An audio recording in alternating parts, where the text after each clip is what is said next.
Pra ser bem sincero, eu falei aqui, né, depois do jogo contra o Palmeiras, que eu tava curioso pra ver esse time propondo o jogo, porque o Palmeiras deu um latifúndio do espaço pro Botafogo contra-atacar e tal.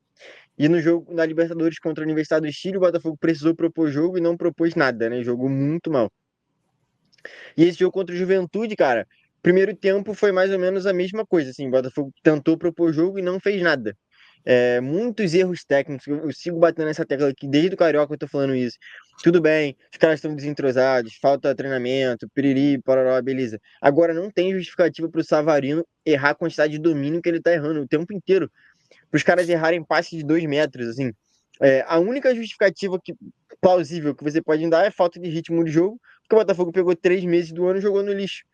Mas mesmo assim é demais, sabe? Algumas jogadas saem. Eu tô batendo na tecla do Savarino, porque quem assistiu o primeiro tempo foi, assim, bizarro. E eu não tô falando só de posicionamento. Esse esquema com 3 volantes do Renato Paiva claramente não deu certo. Depois que ele tira o Patrick e bota o Santos Rodrigues e o Savarino volta para a posição dele, onde ele foi o melhor jogador do Campeonato Brasileiro, na minha opinião. O time do Botafogo muda, inclusive a jogada do segundo gol sai de uma muito boa jogada do próprio Savarino por dentro.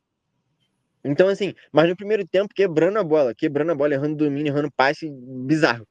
É... Mas, cara, o Botafogo no segundo tempo, o começo do segundo tempo é muito ruim, o Juventude volta assustando bastante, mas o Botafogo, no primeiro tempo ainda, acha o gol, e eu acho que muda muita coisa ali, porque é o gol de uma jogada trabalhada de um esquema muito parecido com o que o Botafogo fazia ano passado, né? Dessas triangulações muito rápidas, dessas aproximações de jogadores. Eu vejo muita gente falando que o Botafogo jogava em transição com o Arthur Jorge e tal, eu até concordo em certa parte, mas eu acho que o principal desse time era conseguir propor jogo e ter essas triangulações. Quando o Marlon caía para um lado, você juntava o Vitinho passando no fundo, o Luiz Henrique trazendo para dentro, o Marlon se aproximando por trás como esse volante e o Igor Jesus dando essa opção no pivô. Assim, é um desespero para qualquer defesa, um time bem treinado fazendo isso. E o Botafogo minimamente consegue fazer isso ali, numa boa tabela do Arthur, uma bola que o Marlon Freitas joga por cima, que ele cansou de fazer o ano passado inteiro, e era muito difícil de errar.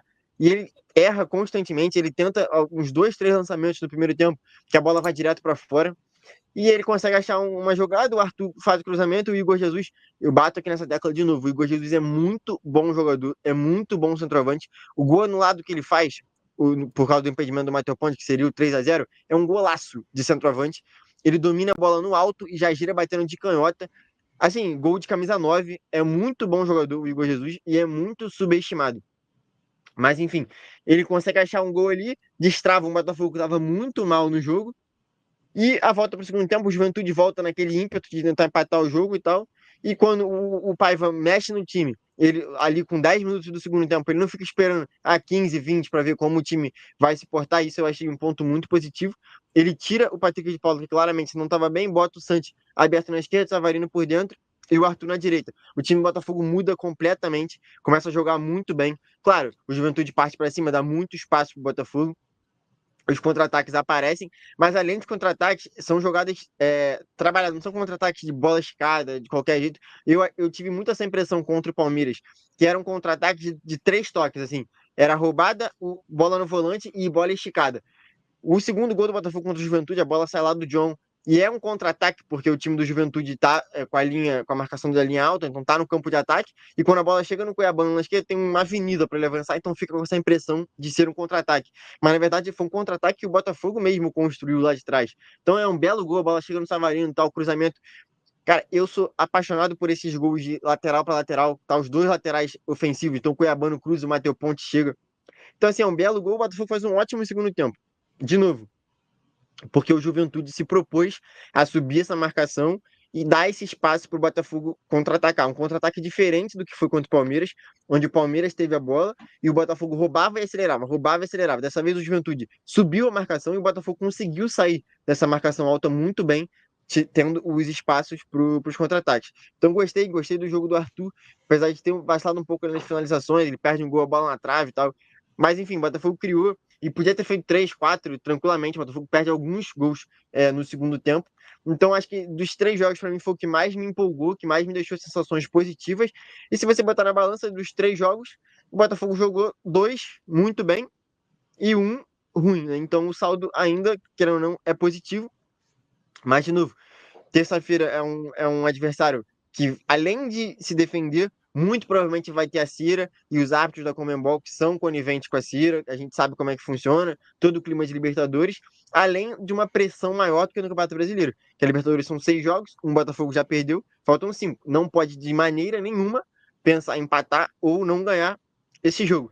Então, curioso para ver como os caras vão se comportar, tendo essa pressão de praticamente um mata-mata, né, que o Botafogo vai enfrentar contra um time que vai fazer cera, que vai se defender, claro, muito fraco tecnicamente. Se a gente já achou a Universidade do Chile um time limitado, o Carabobo é 10 vezes pior do que a Universidade do Chile. Então, assim, mas falando especificamente do jogo contra o Juventude, dos 3 jogos foi o que mais me empolgou, os 3 jogos do Paiva, principalmente pelo segundo tempo, e não precisa inventar muito, cara. É Savarino por dentro, onde ele foi o melhor jogador do campeonato, ele levou o Botafogo ao título. E, assim, o Arthur na direita, para mim, também é o titular atualmente. E o Santos, cara, parece ser um cara que tem qualidade, tá se adaptando ainda e tal, mas o meu time titular seria isso. Não tem o Igor Jesus, né, pra terça-feira, por causa de uma expulsão patética que ele fez no jogo contra a Universidade do Chile. Mas pela coletiva do Renato Paiva, muito provavelmente vai ser o mais estranho titular. E aí fica o questionamento, né? Pra que o Botafogo trouxe Juan Seco, Elias Manuel? E, enfim, agora já saiu notícia que tá indo atrás de um outro zagueiro, que aparentemente o Bastos vai ter que passar por cirurgia, vai ficar 2 meses fora, e o Botafogo vai ao mercado, sendo que trouxe o Jair justamente para isso, que tá bem, né? Enfim, tá bem mais ou menos. Eu tenho minhas ressalvas com o Jair, mas enfim. Trouxe o David Ricardo, o garoto do Ceará também, e agora parece que vai atrás de outro zagueiro, sendo que o Bastos, a previsão são de 2 meses. Depois que ele voltar, vai fazer o quê? Vai ficar com 6 zagueiros no elenco? Enfim. Mas falando sobre o jogo, impressões positivas, gostei. E acho que dos 3 jogos foi o que mais me empolgou. Quanto ao Palmeiras, vi muita gente empolgada. Eu cheguei aqui na live e falei que eu estava ainda com o pé atrás. Acho que agora foi um bom jogo, mas claro, tá longe de ser perfeito. Mas eu acho que foi o jogo dos 3 que mais me deu sensações positivas, assim. Inclusive, essa está até na pauta, a questão do Juan Cruz, né? Tem o Igor Jesus, Mastriano e Juan Cruz. Assim, o Renato Paiva até falou que se tivesse que fazer um esquema onde os jogadores, dois centroavantes, ele ia tentar e tal, eu duvido muito, tá? Eu duvido muito que ele vá colocar dois centroavantes ali, dois atacantes. Mas, enfim, Matheus, o que você achou desse jogo do Botafogo? E como você enxerga esse time do Botafogo já nesse começo do Campeonato Brasileiro, da temporada, né? Bom, vou ser breve por 2 motivos. Primeiro, que eu não assisti o jogo, não consegui assistir o jogo do Botafogo, e só o compacto. E segundo, que eu tô lutando muito contra o soluço aqui, então vou ser breve por isso também. Cara, eu acho o Renato Paiva, eu falei aqui desde o início, um cara que tem boas ideias, assim, e esse jogo, pelo que eu vi, assim, né, do jogo também, ele conseguiu corresponder um pouco mais, assim, isso pro campo. E o Botafogo tem um elenco muito bom, consegue, se ele conseguir transmitir isso pro campo, consegue fazer dar certo, consegue brigar lá em cima. E pelo que eu vi, assim, foi um Botafogo que conseguiu criar, assim, algo que no começo do ano, muito por não ter treinador, não estava conseguindo fazer, que era criar chances, oportunidades e tal. Esse eu acho que teve um pouquinho mais de volume e tal, já é uma evolução do trabalho. O jogo da Universidade do Chile é abaixo, realmente, mas tem todas as adversidades também, né, de viagem e tal, o jogo fora de casa, fator fora. Óbvio que isso não é motivo também, era para ter desempenhado melhor, mas acho que concordo com o Igor quando ele fala que é o melhor dos 3 jogos assim do Renato Paiva oficiais, né, à frente do comando do Botafogo. E eu consigo ver até esse Botafogo evoluindo cada vez mais assim no comando dele. Os botafoguenses já estão apaixonados pelas coletivas dele, né? Todo mundo fala comigo, fala, cara, a coletiva dele é muito boa, não sei o quê. E realmente ele sempre teve a coletiva muito boa, a teoria dele é muito boa desde o Bahia, as coletivas dele são palestras, assim, quem tiver um pouquinho de tempo sempre para ouvir, porque realmente a coletiva dele é muito boa. E é isso, cara, acho que é uma evolução, passo a passo, assim, mas realmente percebi também muito erro técnico assim do jogador do Botafogo, muito erro de passe e domínio principalmente. Percebi isso também pelo pouco que eu vi. Cara, é isso. Acho que o Botafogo tem a evoluir, mas ainda não tá longe de ser aquele Botafogo que a gente viu no ano passado. Cara, as coletivas deles realmente são bem legais, tá? Ele é bem educado, até perguntas assim mais duras, ele responde na maior tranquilidade e bem diferente do amigão que estava lá no Fluminense, né? Enfim, Ele não é tão tranquilo, não. É porque agora ele tá em paz também, não tá pressionado. Mas quando ele tá querendo também, ele é bem do chato. Mas a coletiva dele é bem maneiro, assim. Ele é bem inteligente, assim. bem inteligente, mano. É bem legal. Eu assisti a coletiva dele.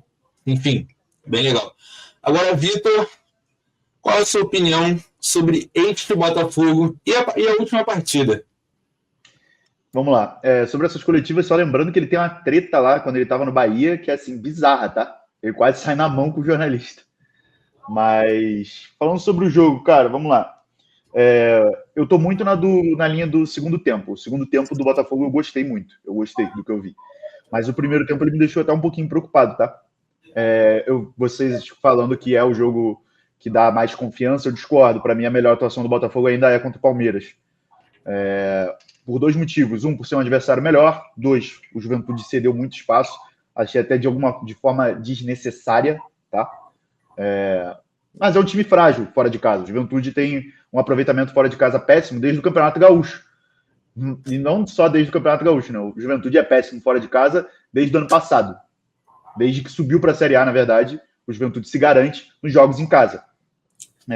Inclusive, uma estatística aqui para a gente destacar, tivemos apenas um time que venceu fora de casa até agora no Campeonato Brasileiro em 20 jogos. Né? Muito bizarro isso. A força do mando de campo está prevalecendo muito. Mas sobre o Botafogo, eu gostei do jogo, principalmente do segundo tempo. E eu acho que vale a pena a gente destacar algo que foi pouco comentado aqui por nós, que é o Igor Jesus, cara. Que saiu da seca e, assim, tem muita má vontade de muita gente com o Igor Jesus, tá? Assim, é de uma má vontade de não assistir os jogos que eu me impressiono com a capacidade de não ver o que está acontecendo no campo. Simplesmente não consegui enxergar o que o Igor Jesus entrega para o time, além de gols. Como ele jogou bem contra o Palmeiras e ninguém falou nada. O jogo foi 0-0, ninguém falou nada. Ninguém falou que o Igor Jesus jogou bem.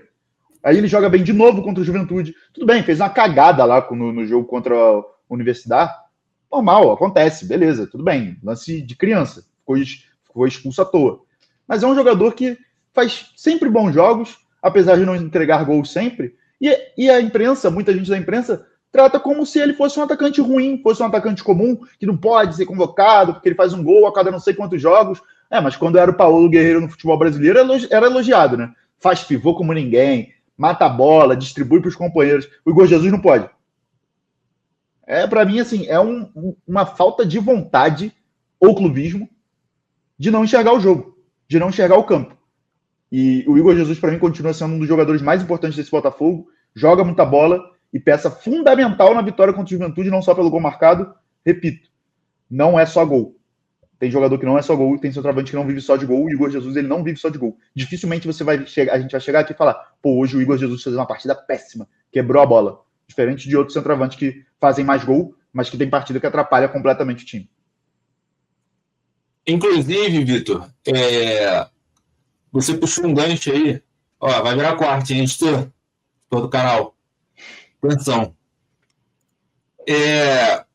Eu queria saber qual foi o objetivo. Eu queria entender aqui, levantar essa bola. Qual foi o objetivo do Botafogo trazer o Juan Cruz e agora o Mastriani? O Botafogo tem 3 9. O Botafogo, eu duvido que vá usar 2 ao mesmo tempo. Acho muito difícil. Só em situações tipo, tá perdendo e tem que fazer gol e coloca o geral lá, enfim. Mas agora numa situação comum, o que vai acontecer? Vai deixar o Juan Cruz comendo banco a vida inteira? Porque aparentemente o reserva imediato do Jesus vai ser o Mastriani. Assim, o Igor pode até falar melhor sobre isso. Mas o Juan Cruz não foi barato. O Juan Cruz não foi barato. E aí foi o quê? Foi um erro de planejamento? Ou foi uma aposta? Ou o Botafogo fez correto? Enfim, eu queria ouvir de você, Igor. O que você acha sobre esses 3 atacantes que o Botafogo tem agora? Você falou 3, são 4, né? Ainda tem o Elias Manuel ainda. Verdade. São 4 centroavantes. Cara, pra mim tá muito claro o que aconteceu. É claro que ninguém vai falar isso e eu acho que isso não vai vir a público. Mas foi um elenco montado sem treinador, E para mim tá muito claro que o Renato Paiva chegou e percebeu essa carência, assim, quando tanto o Juan Cruz quanto o Elias Manuel, mas mais o Juan Cruz, porque a gente já tinha uma amostragem maior dele no futebol brasileiro, ninguém entendeu a contratação, o valor que o Botafogo pagou, e o único argumento que o Botafogo, o Textor, enfim, tinham era o scout. Um scout do Botafogo que funcionou muito anteriormente, trazendo jogadores. O próprio Igor Jesus, que estava lá no futebol da árabe, né? E assim, ninguém conhecia, enfim, trouxe alguns nomes importantes pro time campeão. E assim, a gente, tá, beleza, mas pô, não é possível que todo mundo que viu o Juan Cruz jogar vê que ele não tem nível para valer o que valeu e tá nesse nível de futebol que o Botafogo quer disputar títulos, Libertadores, Brasileiro, Mundial, enfim. E que, ou então ele foi para a Bulgária e aprendeu a jogar bola lá. Mas foi o que eu falei, o único argumento que o Botafogo tinha era o scout. E, cara, o argumento que o Renato Paiva deu foi de que ele ficou uma semana praticamente na Bulgária resolvendo problemas pessoais e por isso ele não foi relacionado para as partidas, porque ele não treinou, por ter ficado uma semana lá na Europa. Enfim, não sei se eu acredito muito nessa história, não. Sinceramente, as oportunidades que ele teve foram pouquíssimas ali no Carioca e tal. Não foi bem. E é isso, ele foi contratado quando não tinha um treinador. E, pô, não é possível que seja coincidência. Cara, caiu o microfone aqui, cara. Tá vendo? Ouvindo. Isso aí foi praga do Caio, mano. Só porque o dele não chegou, cruz credo. Vai chegar amanhã, Otário. Aí, pô, não é possível de que seja apenas coincidência, de que o Renato Paiva chegue e peça a contratação do Mastriani, assim, que foi do nada, né? Não saiu notícia que estava negociando, o Botafogo simplesmente pegou e trouxe. Enfim, agora é isso, arcar com as consequências financeiras disso. É muito difícil você se livrar do jogador agora. Então, dos 4 centroavantes que o Botafogo tem, 3 chegaram agora. Então, assim, você não consegue liberar um empréstimo, uma venda com um cara que tem 3 meses de clube, 2 meses, até menos que isso. Então, agora é arcar com as consequências financeiras dessa má gestão, desse má planejamento que foi feito. E, assim, o treinador lidar com o ego do jogador, que tem que ficar indo para a coletiva dar a explicação do porquê que o cara não foi relacionado.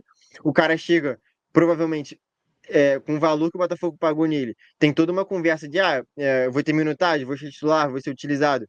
E, assim, o treinador vai ter que lidar com esse ego de elenco, de alguém que, assim, eu não consigo imaginar um banco de reservas com 3 centroavantes. Então, provavelmente, em algumas partidas, nem vai para o jogo, assim, não vai nem ser relacionado, como está sendo o caso do Juan Cruz agora, segundo o Paiva, por problemas pessoais. Então, cara, assim, para mim tá muito claro que foi um erro de planejamento na montagem do elenco, de sair contratando, pagando caro em jogadores que não tinha nenhum treinador. E, enfim, agora é isso, arcar com as consequências tanto morais desse elenco, do ego do jogador, dessa disputa dentro de treinamento e tudo mais, e as condições financeiras, assim, que o Botafogo vender o Juan Cruz agora, você provavelmente vai perder dinheiro, vai vender por um valor abaixo do que você pagou.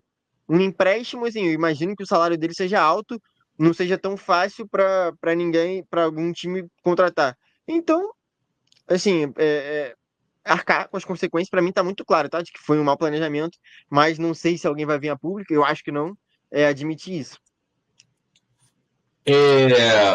Matheus e Vitor, querem falar alguma coisa sobre essa situação do Botafogo de ter 4, né, centroavantes?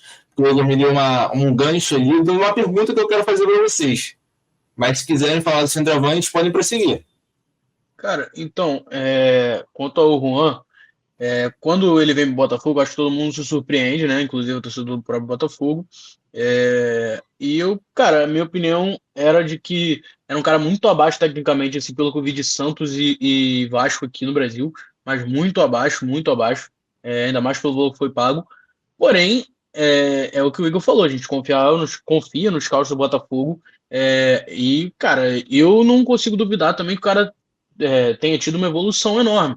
Eu acho difícil ter uma evolução a esse ponto, a esse valor, mas eu lembro também que o West Ham estava atrás dele, né, e tal, por um valor caro também, acho que era 20 milhões de euros e tal, mas eu não concordo com a contratação. A do Elias Manuel também, para mim, é bem esquisita, assim, acho uma contratação que faz pouco sentido. Mas eu acho que é cedo pra gente cravar também, cara. A gente tá na segunda rodada do Brasileiro, muita coisa pode acontecer. Eles têm pouco tempo de jogo até então também acho que é pouco tempo pra gente cravar, assim, já deu errado, deu certo. Acho que é esperar e minimamente assim até o mínimo, até o meio do ano, assim, pra gente conseguir opinar de alguma forma, assim, com base também, porque é muito pouco tempo de jogo pra gente poder cravar alguma coisa agora, mas desde que contratou, eu acho uma contratação bem equivocada, assim, ainda mais pelo valor caro, principalmente do Juan.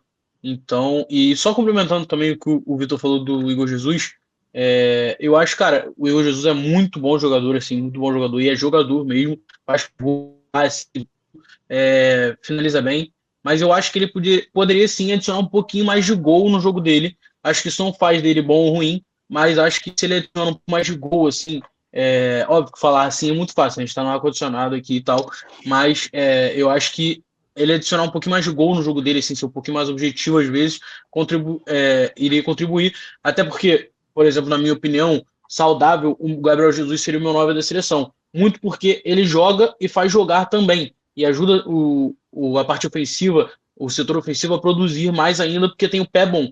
E o Igor Jesus também tem esse pé bom, um pouco menos de molejo do que o Gabriel Jesus, mas também tem essa qualidade. E por isso o Gabriel Jesus seria o meu centroavante, porque ele tem tudo isso e tem o gol. Como o Gabriel Jesus sempre fez muito gol na seleção, nos clubes, no City, quando tinha pouca minutagem, fazia. Então, sempre foi. Eu sempre prezo por esse centroavante assim que sabe jogar também. E o Igor Jesus é esse cara. Acho que ele poderia adicionar um pouquinho mais de gol, mas, cara, é um cara muito alto nível assim, pro futebol brasileiro também. Só corrigindo, no Arsenal nunca foi esse cara de muitos gols, não, o Gabriel Jesus, tá? No Mas City, também muita lesão, né? não, de fato. Quando ele chegou, ele era um cara assim de muitos gols. O começo da temporada dele, antes da lesão na Copa de 22, é muito bom. Depois disso, esquece. Cara, sobre essa questão de centroavante, eu concordo com o Igor. É você planejar um elenco sem ter um técnico.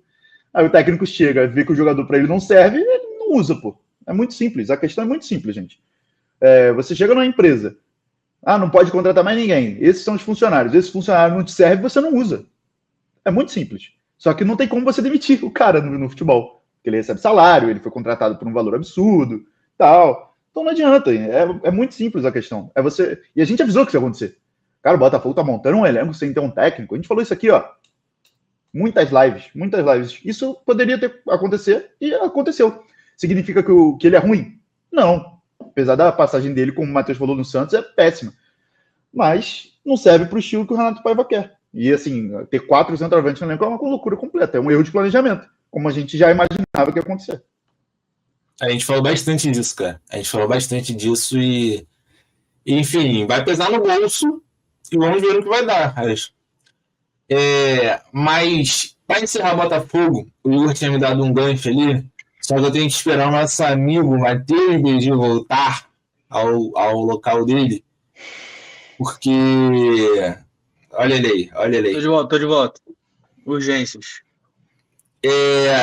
O Igor falou sobre questão de ego de jogador e tudo mais, e o Renato, o técnico do Botafogo, Renato Paiva, elogiou bastante o Matheus Ponte em relação a ego, em relação a trabalhar quieto, e foi recompensado. Jogou o último jogo, fez gol. E eu não entendi a risada de vocês. Não, o Igor tá aqui, ó. Dando coração. Tá travando, mano, é que tá travando muito. Eu só tô ouvindo vocês a live toda, tá uma merda. Vai melhorar. Enfim, foi bem elogiado na coletiva. E agora a briga é Matheus Ponte e Vitinho. E, alô, editor, vai virar corte também. Matheus Ponte e Vitinho. Eu quero ouvir de vocês, principalmente do botafoguense. O que ele acha dessa disputa? Eu acho que, assim, já dando a minha opinião, muito legal o Matheus Ponte sendo elogiado, assim, falando que ele trabalhou bastante, sempre se mostrou solícito e realmente não vinha jogando, estava ali no banco, mas foi bem elogiado, isso foi bem legal. Enfim, são características diferentes, são laterais, mas com características diferentes. Eu acho que vai ser bem situacional o uso dos dois, mas enfim. Vamos deixar o Botafoguense vai falar por último? Vai Vitor e Matheus, por favor. O Igor vai me odiar depois dessa, hein? Vamos lá.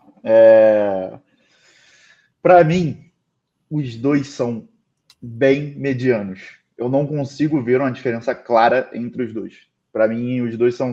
Um é nota 6, o outro é nota 6 também. Aí tem jogo que um é nota 6,5, tem outro que o jogo é nota 5. Só que eu acho que o Vitinho, ele irrita mais. Isso é um problema, tá? Ele é um jogador que ele irrita um pouco o torcedor. Porque eu não quero falar burro, mas ele é um jogador que toma decisões equivocadas. Ele tem decisões no campo que são bem equivocadas, assim, dá para você questionar bastante. O Matheus Ponte não tem tanto isso, né? Não tem tanto. Mas, assim, outro jogador para mim que, assim, nota 6, nota 6,5. Lembra muito, assim, quando o Flamengo, quando tinha dois laterais nota 6. O bom é sempre o que tá no banco. O bom é sempre que tá no banco. Aí entra o que tá no banco, aí ele faz 5 jogos bons, você fala, falei que ele tava no banco, mas ele é melhor. Aí ele faz 10 ruins, tem que entrar o outro, pô. O outro é bem melhor, bem mais regular. Os dois são irregulares, para mim. Os dois são nota 6, só que o Vitinho tem esse problema, ele irrita mais. E eu acho que hoje o momento ainda, tipo, o momento do Vitinho é bem ruim para mim no início da temporada. Então eu iria com o Matheus Ponte, mas assim, para mim, dois laterais nota 6. Perfeito. Eu também enxergo os dois na mesma prateleira, assim, mesmo nível. Quando o Vitinho chega no Botafogo, para mim ele chega bem à frente, assim, acho que o jogo contra o São Paulo fica muito marcante também, né, que é um jogo muito bom dele. São Paulo ou Palmeiras, Igor? Me corrija aí, não sei, no Engenhão. É São Paulo, Palmeiras. né? Palmeiras, beleza. Logo no começo, assim, eu lembro que foi um cara que eu falei, cara, vai encaixar legal nesse time do Botafogo aí, era uma peça que faltava, lateral direita. Depois ele cai, assim, tecnicamente, mas eu acho ele mesmo nível, assim, do Matheus Ponte, mas eu acho que ele também, o Vitinho irrita mais porque ele joga mais. É a questão do melhor sentar no banco que o Vitor falou aí. Então, eu acho que o Matheus Ponte ganhando a titularidade, ele vai ter as deficiências dele e vai causar essa irritação no torcedor também, porque ele não é esse exímio lateral. Eu acho que ainda é uma brecha no elenco do Botafogo, assim, se tem alguma posição do time titular que é um pouco carente, é essa, mas também não acho a ponto de comprometer, não, acho os dois ok, assim, nota 6, assim, cravado, e não acho que chega a comprometer o elenco, não, mas se tem uma brecha no elenco do Botafogo, com certeza é essa. E hoje no seu time joga quem, Matheus? Hoje no meu time, o Vitinho, mas ainda bem abaixo tecnicamente nesse começo de temporada, mas eu acho que hoje eu ficaria com o Vitinho mesmo. Perfeito. Antes do Igor falar, vou só colocar um comentário aqui na tela. Matheus Martins. Matheus Ponte e Vitinho é igual Pará e Rodinei, antes de 2022. O melhor que está no banco. Era exatamente isso, era esse exemplo que eu ia pegar. Só que assim, eu só não quis pegar esse exemplo porque eu acho o Matheus Ponte e o Vitinho bem melhor que o Pará. E aí eu acho que era esculacho, entendeu? Com os dois. Mas. Agora, por favor, botafoguense da equipe, diga a sua opinião sobre essa discussão. Vou ser breve, porque eu meio que concordo, tá ligado? Eu não sou grande fã dos dois, assim, eu acho os dois limitados tecnicamente, assim, principalmente ofensivamente. Me irrita muito o lateral que chega na linha de fundo e não sabe cruzar, assim, me irrita profundamente esses balões que vão, assim, que passa por todo mundo dentro da área, ou então cruzamento que sai em cima do marcador, me tira do sério completamente. Cara, o Vitinho, ele, pra mim, faz uma reta final de temporada passada, né? Obviamente, muito ruim, mas a final da Libertadores dele é absurda, assim, é espetacular. Ele joga muito bem no jogo contra o Atlético Mineiro, com um a menos, com todas as adversidades, ele vai muito bem. E eu discordo um pouco do Matheus e do Vitor. Eu acho que até nesse começo de temporada ele tá me irritando menos. Assim, acho que o meu voto no Matheus Ponte foi até mais difícil, porque eu nem vejo esse começo de temporada muito ruim do Vitinho, não. Eu acho que eu até citei a partida contra o. Acho que foi contra o Palmeiras, que eu falei que ele foi um dos destaques, ou contra a Laú, algum jogo, alguma live eu cheguei a citar isso aqui. Mas, cara, eu acho que o Matheus Ponte, pô, é um cara que passou por praticamente todas as seleções de base do Uruguai, assim, é um cara que é muito jovem. O Matheus Ponte tem acho que 21, 20 anos, assim, é muito, muito novo ainda. E eu acho que ele irrita menos porque eu acho que ele tenta menos, assim, eu acho que ele sabe mais da limitação dele, pelo menos é o que parece, assim. Então, pegando muito do ano passado, né, que é a amostragem maior que a gente tinha, cara, o lado direito era do Luiz Henrique, assim. Então, não tinha por que você forçar muito. E muitas vezes o Vitinho atrapalhava o jogo do Luiz Henrique. Então, eu preferia que jogava o Matheus Ponte, porque ele, por subir menos, ele dava o corredor da ponta pro Luiz Henrique e o Luiz Henrique decidia. O Vitinho, por muitas vezes, tentava passar e ele ou chegava e errava o cruzamento, ou ele tirava esse espaço, ou dobrava a marcação em cima do Luiz Henrique, porque o Vitinho estava ali. Então, acho que isso me irritou muito. Mas, como eu falei, eu acho os dois limitados tecnicamente. O Matheus Ponte, cara, que não tem 4 gols com a camisa do Botafogo, são 4 gols importantes, né? Ele faz gol contra o Juventude, ele faz gol no 4-1 contra o Flamengo, ele faz gol contra o Cuiabá, no jogo que o Botafogo ganha de 1-0 fora de casa, 2-1. 2-1, aquele jogo do pênalti que o Lucas Halter empurra o Pita dentro da área. O gol da vitória é do Matheus Ponte. Enfim, então são gols importantes. Ele faz o gol de 1-0 contra o Atlético Goianiense. Na segunda rodada do Brasil do ano passado, o Botafogo estava em crise, o Arthur Jorge tinha acabado de chegar. O jogo, sei lá, tinha 6 mil pessoas no Engenhão, chovendo, um jogo de noite, assim, e ele faz o gol do 1-0. Então é um cara que, assim, entrega. Eu acho que a minha escolha seria do Matheus Ponte por isso. Eu acho que ele irrita menos, ele erra menos por ele tentar menos, assim. Eu acho que muitas vezes o Vitinho acaba atrapalhando o funcionamento do time. Mas como eu falei, o meu voto fica até mais difícil pelo início de temporada bom, na minha opinião, que ele faz. Mas eu ainda vejo o Matheus Ponte com um potencial muito grande, assim. Eu acho que é um cara que ainda tem muito para evoluir, com experiência, de marcação, de tudo. Mas é o meu titular por causa disso. Mas eu também acho que nenhum dos dois deve ser unanimidade. E assim, não, a lateral direita do Botafogo tá resolvida com um dos dois. Eu não acho. Os dois irritam bastante, mas eu ainda acho que o Matheus Ponte irrita menos justamente por ele ter essa noção de capacidade técnica dele.